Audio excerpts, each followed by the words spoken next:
So let's start by setting our motivation. So take a moment to intentionally bring others to mind, countless sentient beings that we are in relation to, interdependent with.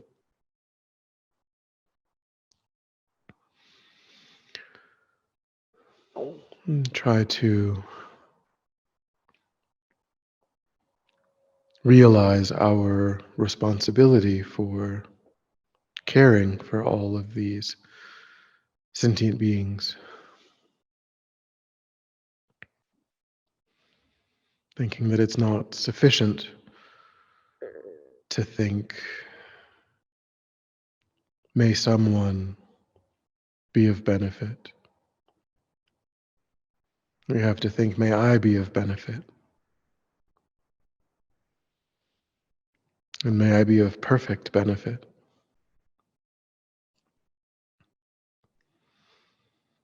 And in order to be of perfect benefit to these kind mother sentient beings that, just like oneself again and again, meet with obstacles and difficulties and sufferings, that I must achieve enlightenment, perfect my mind, achieve the omniscient state.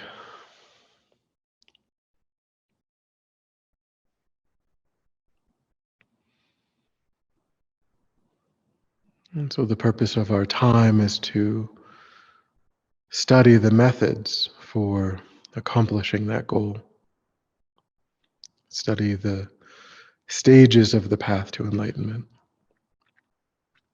so that we have the tools and the techniques at our disposal to accomplish that goal, to follow in the footsteps of the Buddha.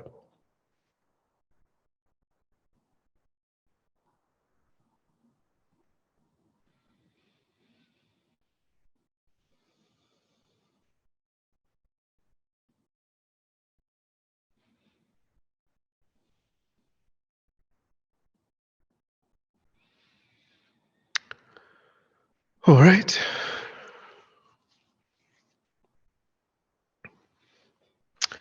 So, good evening. We'll get started. So, today we'll mark the first class where we discuss the first topic of the Lamrim from this perspective, the first topic at least of Lama Zopa Rinpoche's book, Lamrim Year. And we mentioned last week, maybe if you weren't here, maybe you've seen the recording, but we talked about how it could be useful to also be studying a longer, more detailed Lamrim text to give us more kind of meat on the bones for what is in the Lama Zopa Rinpoche's book. And we mentioned that the middle-length Lamrim by Lama Tsongkhapa would be a great place to start for that. Another great option is Yangtze Rinpoche's Practicing the Path. They, of course, they're different. Yangtze Rinpoche's book is a commentary on the Lamrim Chenmo, the Lama Tsongkhapa's great treatise. So it's probably longer than the middle-length Lamrim, but it was written by a contemporary Buddhist master who's still living. So it was written for a Western audience. So it has that advantage, you could say. One advantage of the middle-length Lamrim, as I was mentioning last week, is that FPMT has a course on the middle length Lamrim, and actually that course can be taken as a correspondence course through FPMT. You could even start that now, so there's an advantage there. You'd have recordings at least of someone guiding you through the middle length Lamrim. Those are both good options for having a place to get more detailed information about these contemplations. So the other thing that I wanted to say, well, maybe two other things. Another thing that we said last week about the middle length Lamrim is Donnie was asking, well, how do we map the two things onto each other, if to whatever degree that can be done? And the only thing that I kind of said last week was, well, let's start by just skipping to where in the middle length Lamrim this chapter on proper reliance can be found. And when you do that, you notice that you skip over like the first 9%. That's what my Kindle said, was like the first 9% of the middle length Lamrim. And there's a lot of really good information in that first 9%. It talks about how to study, how to listen, how to consider how to be in relation to the teachings. So there's a lot of really good information there. But Lamrim Year starts with proper reliance, because technically, kind of the Lamrim technically starts there. That first 9% is sort of preliminary to the Lamrim. And maybe we can say that that's because the Lamrim itself is organized into the three scopes: the small scope, the middle scope, and the great scope. And so the beginning of that preliminary information doesn't really fall into that. It's kind of telling you how to approach the Lamrim in a way. And it talks about the greatness of the teacher and the greatness of the teachings and the four, the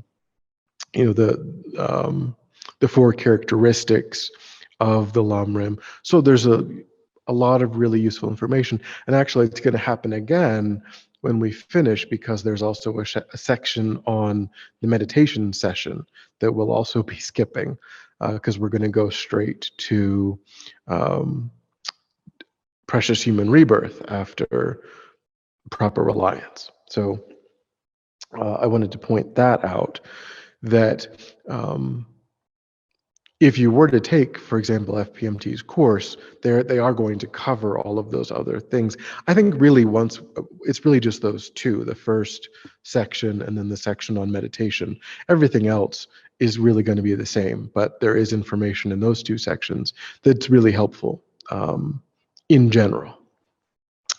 And then the other thing that I wanted to mention is that it is also true that it's not Lama Zopa Rinpoche's intent, at least it doesn't seem that way to me, that Lamrim Year is a commentary. It is just a simple commentary on a Lamrim text.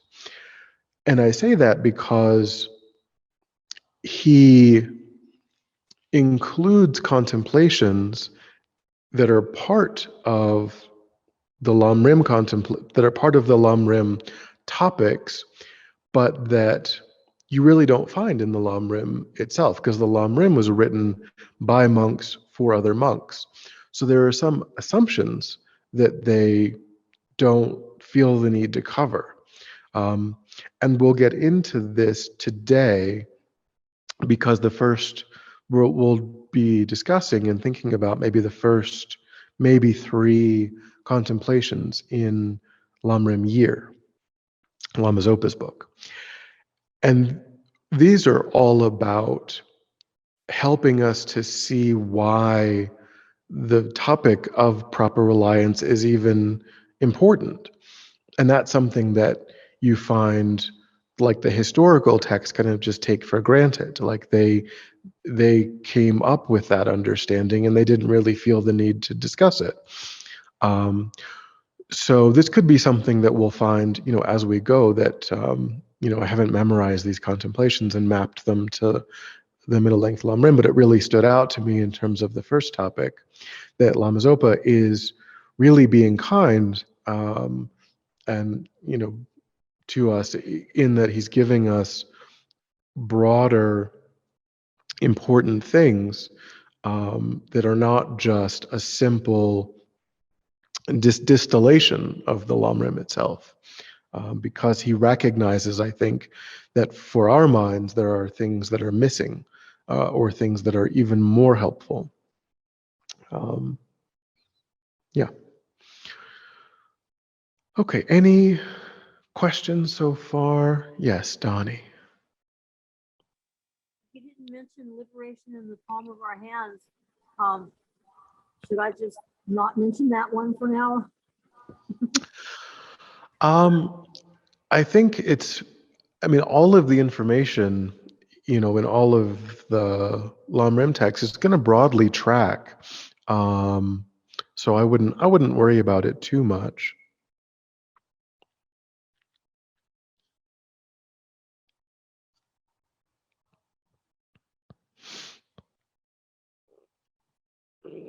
Okay. Yeah, so Donnie mentioned Liberation in the Palm of Your Hand, which is another Lamrim text written by Bhavanka Rinpoche, another more recent, kind of turn of the century, sort of recent, maybe 1920s, so maybe not, not quite turn, but 1920s, 1930s. Some people find that there's a lot of, I find there's a lot of doom and gloom in that particular kind of emphasis on the hell realms, and it's kind of intense. So it's not my favorite Lamrim. If I were to go with a more modern commentary, I like Practicing the Path. But Kodo, did you have? You're muted. I have Pabonka Rinpoche. I just didn't hear you because I went to get the book because I couldn't remember it all. Liberation in the Palm of Your Hand. Should I not be reading this yet, or go to the other one? It's a wonderful commentary. FPMT really likes, Lama Zopa Rinpoche really likes that commentary. It's completely accurate and completely. I just find it that the emphasis, because again, it was a series of lectures that Pabonka Rinpoche gave to a group of monks. So again, there's a shared cultural understanding in that room. And I find it's a bit heavy on the lower realms and that sort of thing. So, but a lot of people love it. Yeah.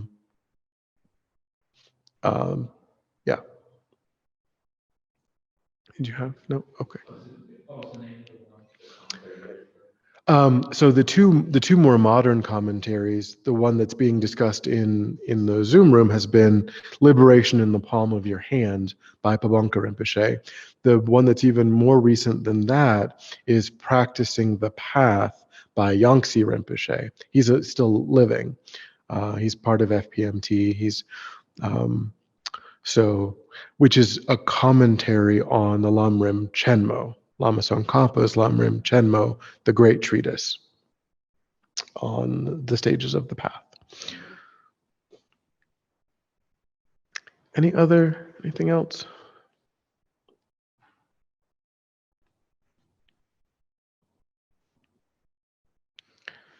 Okay. So, as I mentioned, I wanted to focus today on maybe the first three contemplations in Lamrim Year. We'll see how it goes. So we talked a bit about the first one last week, because the first one, last week we covered the first three contemplations, which were about the Lamrim, and now we're starting contemplations specifically about the first topic of the Lamrim, which is properly relying on the spiritual guide. And so we're up to day 4 if you're following in Lamrim Year. So day 4, the quote is, "Guru devotion is the root of the path." And this was something that came up when we talked about the glance meditation, Lama Tsongkhapa's glance meditation, the foundation of all good qualities, because the first verse of the foundation of all good qualities is um, Guru, Guru devotion is the root of the path. The foundation of all good qualities is the foundation of all good qualities um, is the kind and venerable Guru. Correct devotion to him is the root of the path. So, so there's 2 ideas expressed there, that the foundation of all of our good qualities comes from the Guru, comes from the spiritual friend, and then correct devotion to the spiritual guide is the root of the path. And here, that's Lama Tsongkhapa's first verse. Here, this is not talking specifically about the foundation of all good qualities being the kind and venerable Guru, but it is talking about that second point, that correctly relating is the root of the path. And so philosophically, what's also interesting here is that if you do look at middle length Lamrim after the first chapter on correct proper reliance, it prefaces the second chapter by saying that the second chapter, which is again on precious human rebirth, begins the process of training the mind after having properly relied on a spiritual guide, which is really interesting when, if you think about it in that way. So what they're saying is that, everything that comes before that in the Lamrim is either telling you about how to approach the study of Lamrim, or it's telling you about who you need to help you then do all of the actual work of training your mind in all of the philosophical topics that precious human rebirth, death and impermanence, karma, everything that comes after, everything that's part of the Lamrim. So the fundamental assumption that we're presented with then is that if we aren't doing the first chapter, we can't really do all of the rest of it. That's kind of the way that it's laid out, kind of the assumption that's part of that. So that's kind of the first thing that I wanted to look at. And again, as I mentioned last week, that this course is called Discussion and Meditation, so it's not really meant to be so much just like lecture. It's really meant to be a discussion and some meditation in terms of, if we're going to take on board the idea of meditating on the Lamrim to internalize it, we have to start by, because we know what they say is that there's the three levels of wisdom, right? So the first level of wisdom is just understanding what's being said. Like, what do the words mean? What are the definitions? What's the definition of impermanence that the Buddha is using? Does it differ from the colloquial definition of impermanence, so that I'm not using the wrong definition, I'm using the right definition? So the first level of wisdom is just making sure that we know what the words mean and what the Buddha's on about. The second level and so some of that we will do, we can try to make sure that we're doing that as we go through. But it's kind of, the second level is critically reflecting on the material. And this happens before the third level, which is the wisdom that arises through meditation. So you have the first level, which is the wisdom that arises through kind of clarity of the words and what's being said. But then you have to be like, well, does that make sense? What objections do I have? What concerns do I have? How does this relate to other things that I've heard or other parts of the path? And that's not meditation yet, because you should try to clarify, some doubts that you have first, if possible. Doubts may arise during the process of meditation too, but we don't want to skip the second step of like really critically reflecting on the material. And then once we've done that and developed the wisdom that arises through that critical reflection, Buddhism would say now we should meditate. We don't just go and skip that step. So that's kind of what the discussion part is. So I want to talk about this presumption that we're presented with, it kind of the primacy of this topic in Tibetan Buddhism.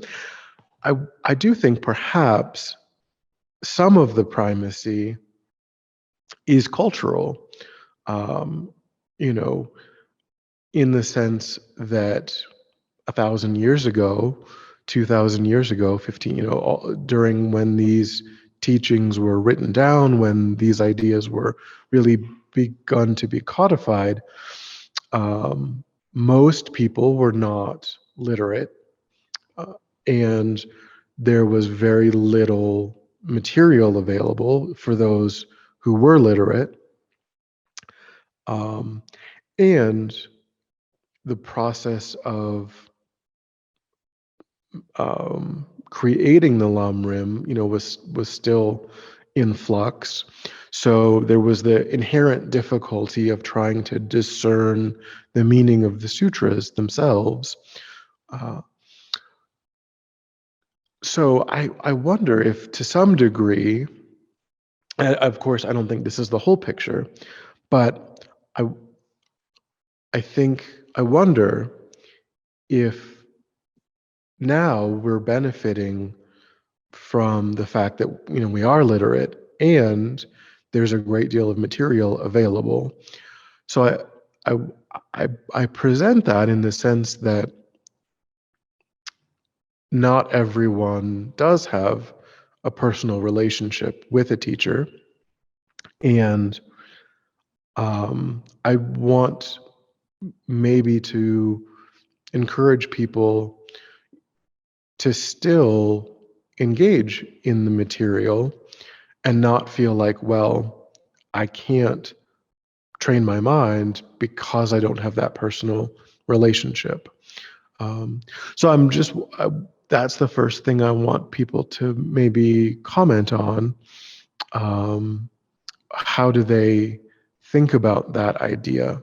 What comes up for people?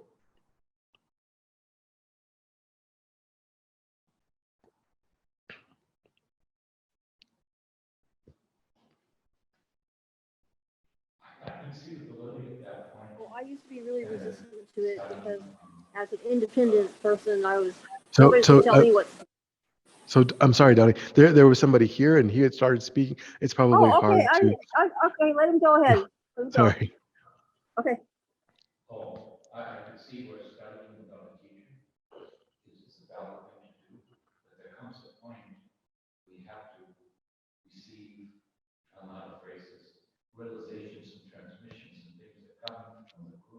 Mhm.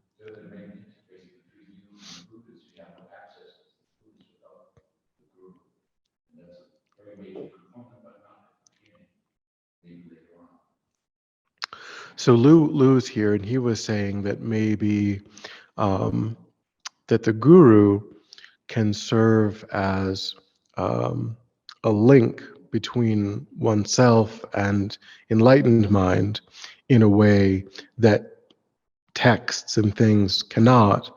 And so at a certain point, we may need to seek that out, but that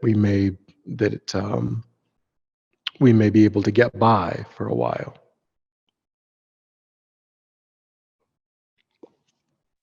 I agree with that.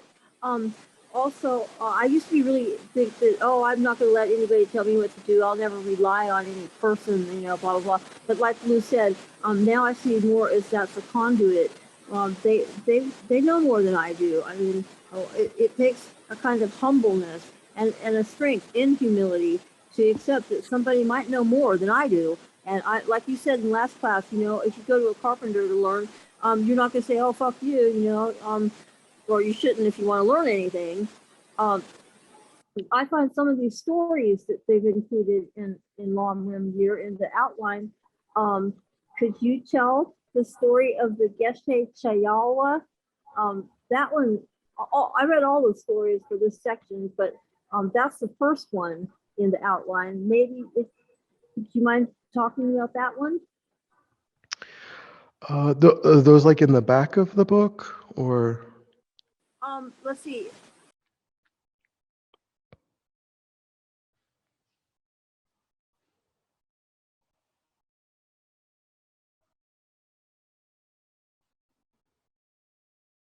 Because I'm not sure. I know that there's different. Some people, some of the masters have stories that are the same person, but like different stories. It's on day 18, page 18 of Lamrim Year. Oh, I see. Yeah. I thought you meant that there was like a separate No, I've section been of. following the outline. Mhm. The first story, that's the first story in the outline. I didn't know what it was. I had to look it up, and I found it, and it's on page 18. I like these stories. They help me realize the importance of faith, etc., devotion.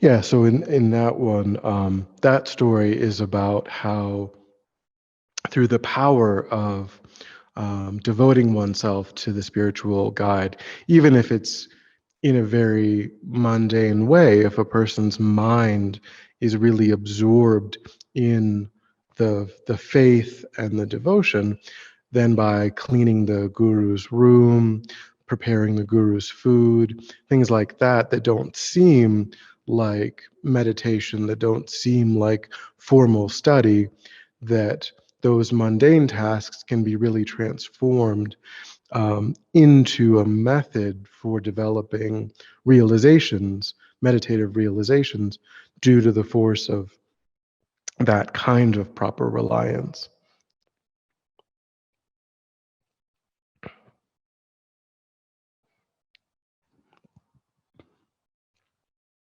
Did anyone have, let's see what's in the.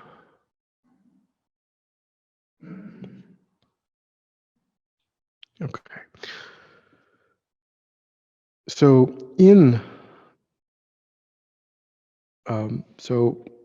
terms of day 4, Lama Zopa does point out something, because we don't want to, as I mentioned, I do think that this is a tricky topic, for Westerners. It's culturally, we have such an individualistic view in our culture that we find it difficult to, apprentice under someone is kind of the example that I used before, this idea that when we devote ourselves to a spiritual guide, then we, are coming under their control to some degree. Like we seek their advice, we try to put their advice into practice. So we're not just kind of doing our own thing entirely as we were before, that has kind of changed. And so to go, really to, in a way, weave in that day 18 story, Lama Zopa does want to make sure that we don't lose the understanding just because that we don't go too far in the other direction in thinking that there will never be a unique and powerful role for this interpersonal relationship, that all we ever will need can be found in studying texts, and maybe just like going to teachings and asking questions, that level doesn't go far enough. Maybe it can take us to a certain point, but then like Lou was saying, there comes a point where we have to shift and if possible, to try to seek out that kind of relationship, because Lama Zopa says, all the realizations of the path grow from stable devotion to the Guru. If there is no root, nothing can grow. If we have the stable root of Guru devotion, all realizations come quickly. So, this is also too about Lama Zopa talks about, how that kind of devotion, how that he calls it like moistening the mind. That's kind of the phrase that there can be a dry intellectualness to our practice if it's absent this interpersonal relationship. And so it kind of gives a pliancy to the mind, and it gives a different flavor to the same, it's the same impermanence, it's the same karma understanding. But when you're receiving those teachings from your own guru, and you have that relationship, and you have that stable faith, then it goes in the mind differently, and your relationship to it is like, this is the advice of my teacher, rather than, oh, this is something that I read in a book.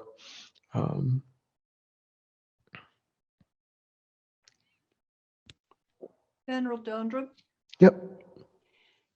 it occurs to me that what I hear both you and Lou saying is that there comes a point where whether it's a giant leap of faith or some kind of an insight or realization, that the guru is more than just this physical teacher, and that you're being given an opportunity to enter that realm, or to enter that other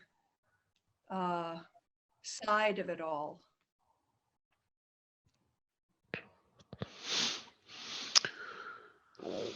Yeah, I think it's about, and we'll go, there's different parts to this that will unfold as we go through, but because it's ultimate, well, in one way at least, the guru represents enlightenment for us. They represent, because part of the training in relating to the guru is seeing the guru as Buddha, which we're going to get to that later on in the month, but when you're able to do that, because no one has picked this guru for you, no one has said, oh well, because this person is renowned or has written a book, then they are your guru. We decide who our guru is. So of course we have to be careful and check, and there's all of that. But Lama Zopa points out that this is all for our benefit, that all of this is for one's own mind. The blessings of that, and the power of it comes from our side and is for us. It isn't for the teacher. It isn't for, we don't do this um, in order to benefit, because again, we're seeing that, we're training and seeing that person as being beyond the need to train their mind, as being beyond, and so it's something that quickens our own progress on the path, and that's ultimately the point, is that there's a huge difference between this is something that some respected master of the past wrote down versus this is something that an enlightened being is transmitting to me and encouraging me to adopt. The guru is the living representation of enlightened mind for us. So in that way, they say that the guru is kinder than the Buddhas, because the Buddha isn't appearing in the historical Shakyamuni Buddha isn't appearing in the world, but the guru is appearing in the world, and so we weren't hooked by Shakyamuni Buddha's teachings on earth 2,500 years ago. We were not one of the arhats and so on that achieved liberation by hearing his teachings, but the guru is appearing in the world, and so for our from our side, that's a greater kindness.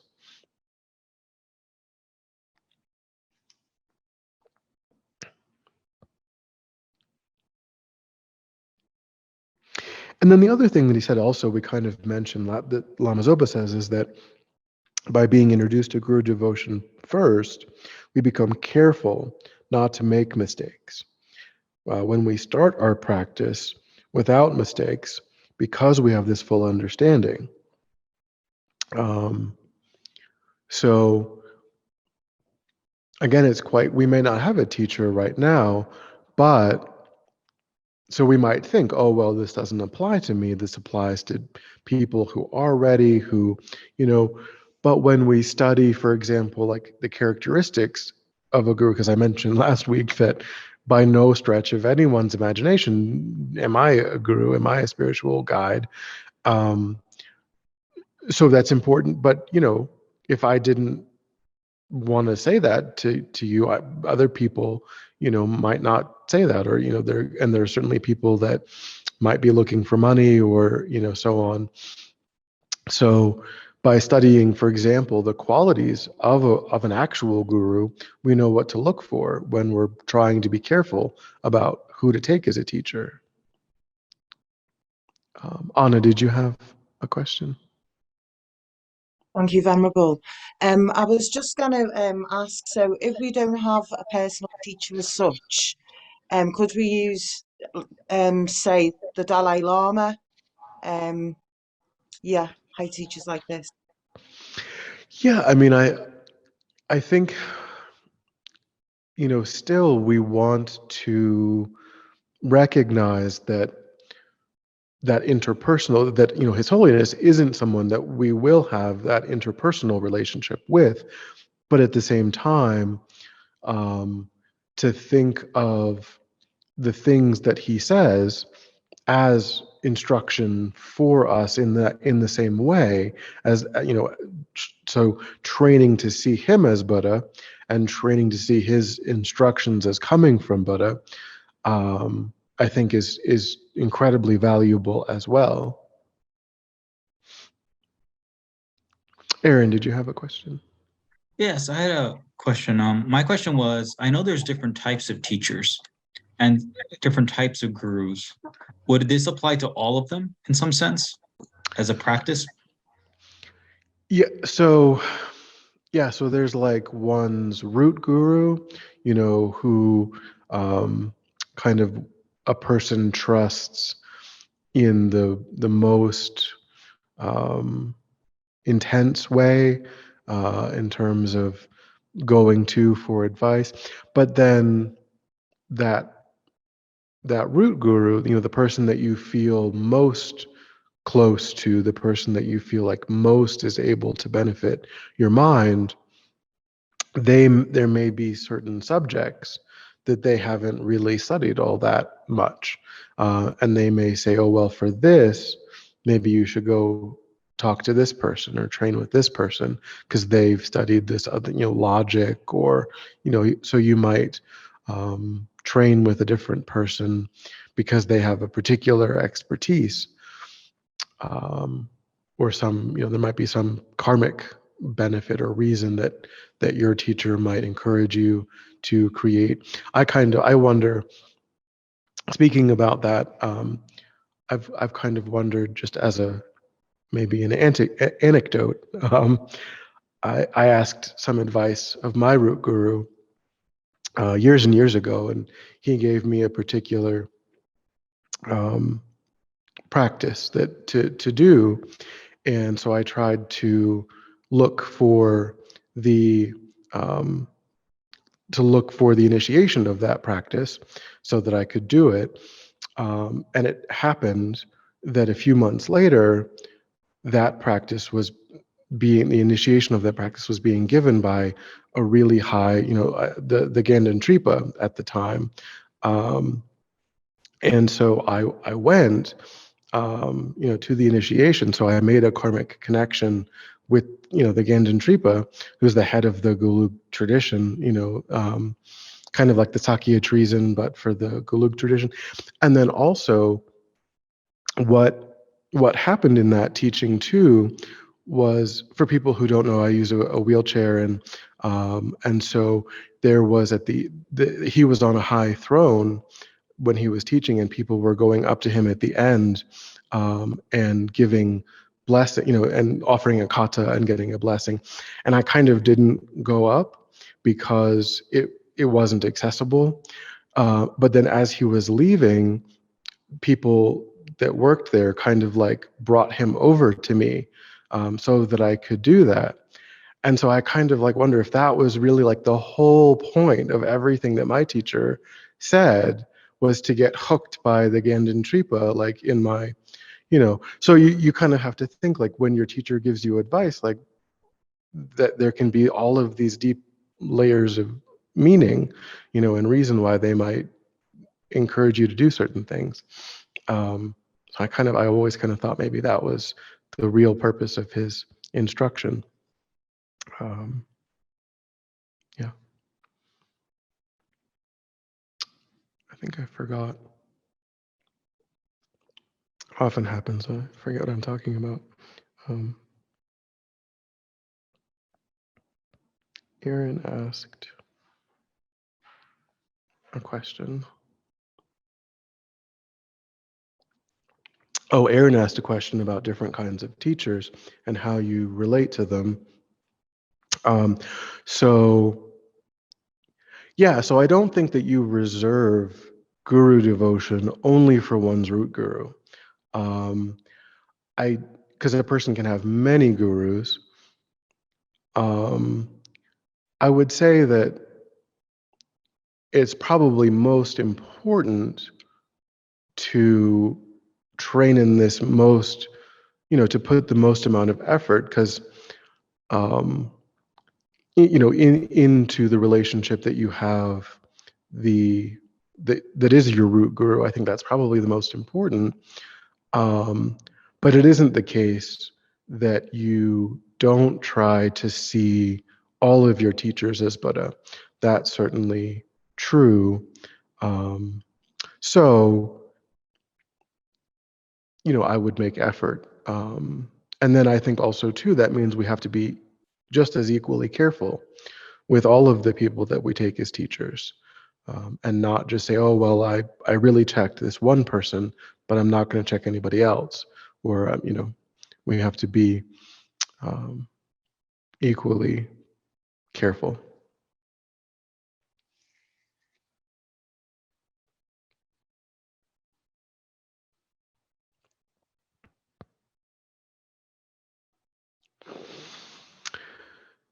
Any other questions?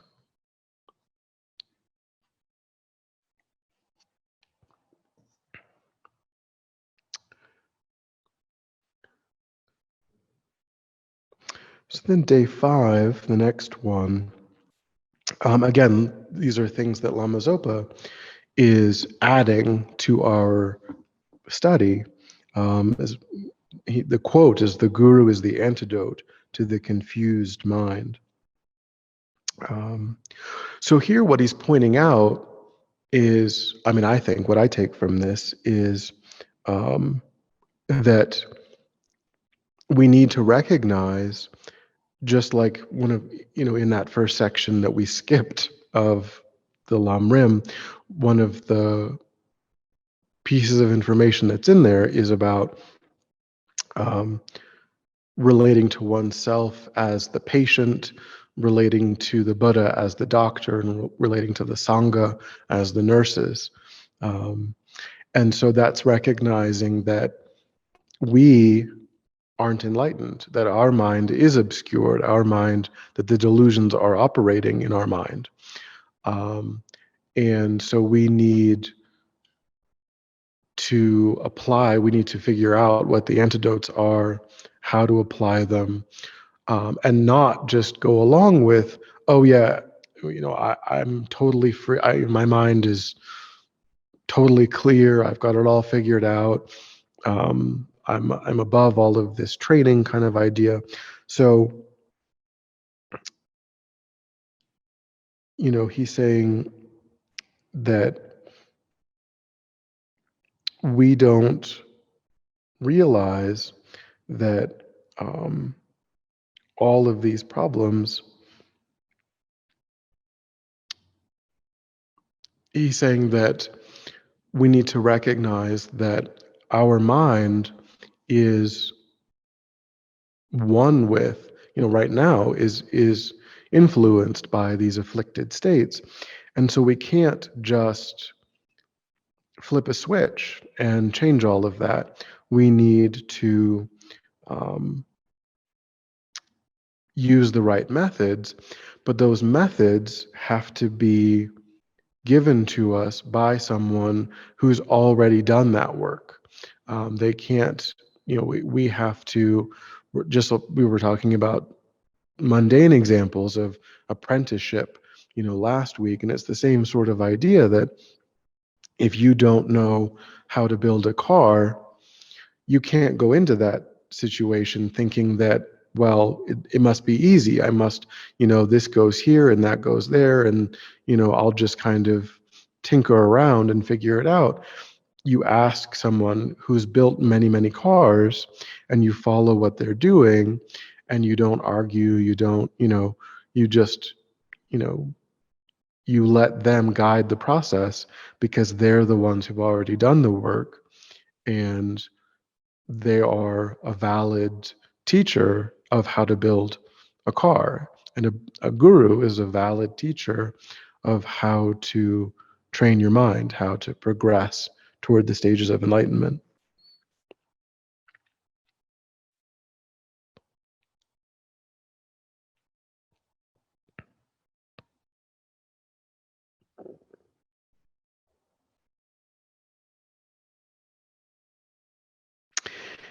And then the last thing that we'll cover for today is day 6, where Lama Zopa talks about how, karmically speaking, the virtuous friend, the guru, spiritual guide, all synonyms for the same thing, is the most powerful object in our life. Because we are relying on this person, really, from the Buddhist perspective, really not even just for one lifetime. We're creating a relationship that the guru-student relationship is one for, that's meant to last until enlightenment. We're saying this is the person that will guide me to enlightenment. So the idea is that I will meet, if I relate correctly to this person, I will meet this person again and again in future lives. And that they, by taking me as a disciple, they are actually taking that responsibility from their side. We're asking them by requesting, if we request them to be our teacher, we're requesting that they are willing to take on that responsibility of guiding us lifetime after lifetime after lifetime up until we achieve the state of enlightenment and we no longer need a guru. Then we become a valid teacher. We become the guru at that point. So they not only represent the ideal, but they represent the method that we are using to achieve that ideal. They, that relationship going well is what will bring us to enlightenment. And so he says that the power is created by our making the decision to recognize someone as our guru and then making Dharma contact with that recognition. The power comes from the Dharma contact, not whether or not the person is an enlightened being. So, of course, we train the mind to see our teachers as enlightened, but the power of that relationship is mental. It comes from our decision, our faith, our confidence that that person can lead us to enlightenment, has that capacity, and then our willingness to come under their advice, to be guided by them, and then not to break that advice, to follow that advice, and so on. Because we'll get to what proper reliance. There's a whole section on proper reliance. But again, if you look in the Lamrim, the first section is the characteristics of the guru. They don't talk about any of this, stuff about helping us to see why we need to rely. They go right into talking about the characteristics, which we'll get to. But what Lama Zopa here is doing is he's really trying to show us why this is incredibly important, why we need to develop realization on this topic.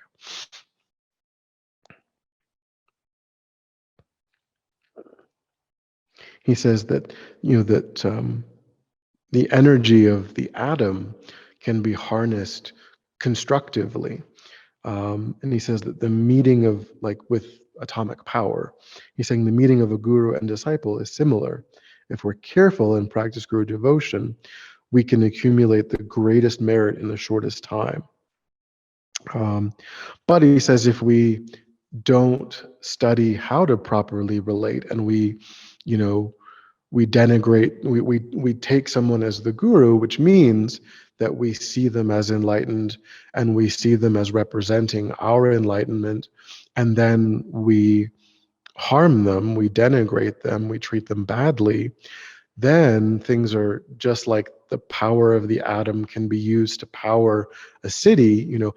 That power can also destroy our progress by choosing the wrong guru and then not relating correctly.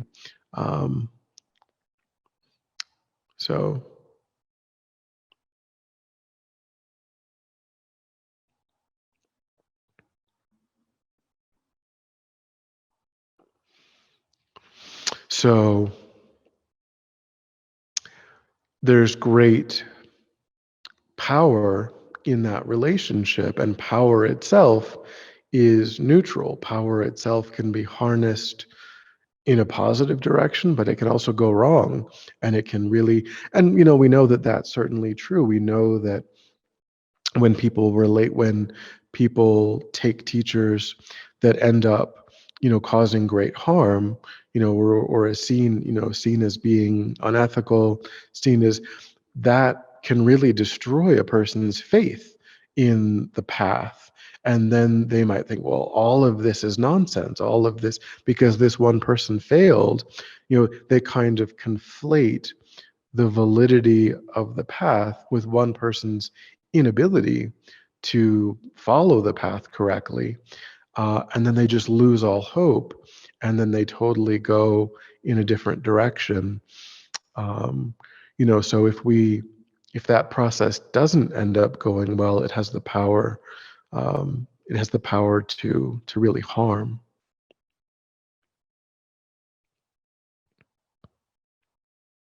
So, what do people think about these ideas? The last couple.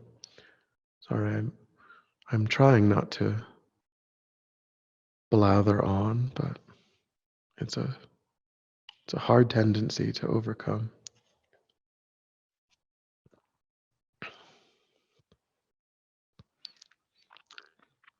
Yes, Kodo, I know you're showing you're just saying you got the book now and you're good. As usual, I put links to stories in the chat. I love this section. I love all the sections. It's good too.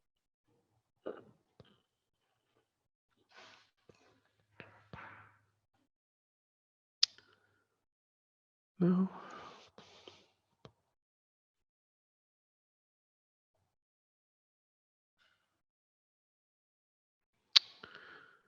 Anything else that would be helpful?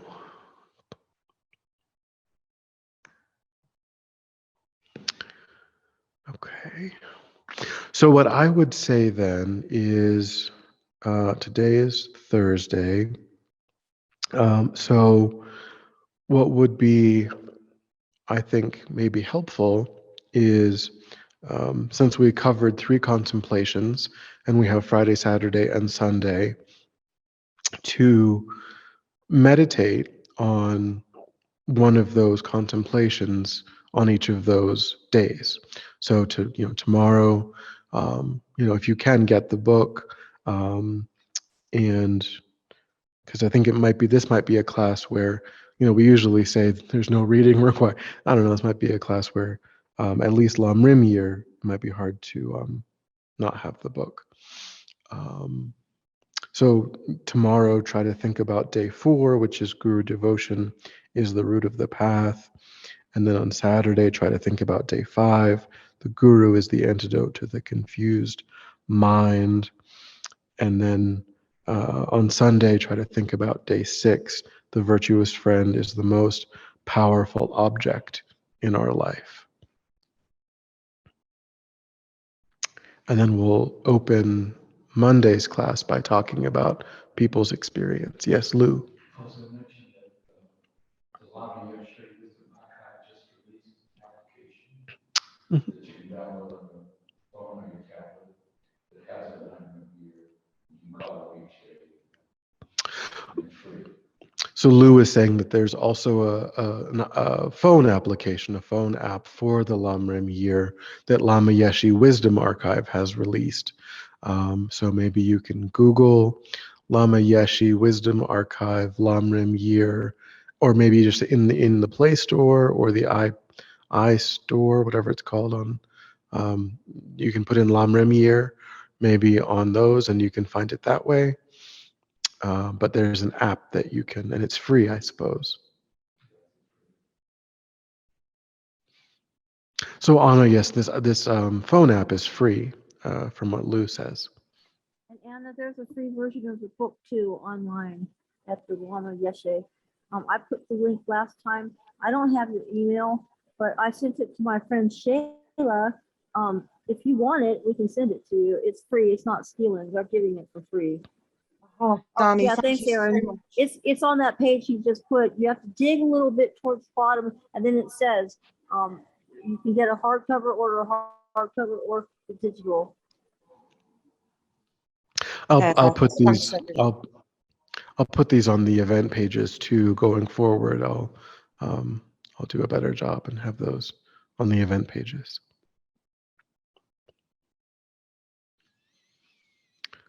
All right. Anything else that anybody wanted to cover or think about?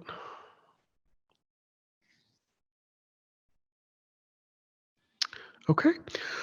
So let's dedicate then. So we think that we created a virtuous motivation and we actualized it by engaging in the course, paying attention and applying ourselves, trying to find those tools and techniques in the material to actualize our bodhicitta motivation. And so that has created positive energy. And we just dedicate that positive energy, letting it go, thinking, may it ripen for all sentient beings without exception. So think about how you want that energy to ripen and just very clearly visualize it ripening in all of those incredibly beneficial ways.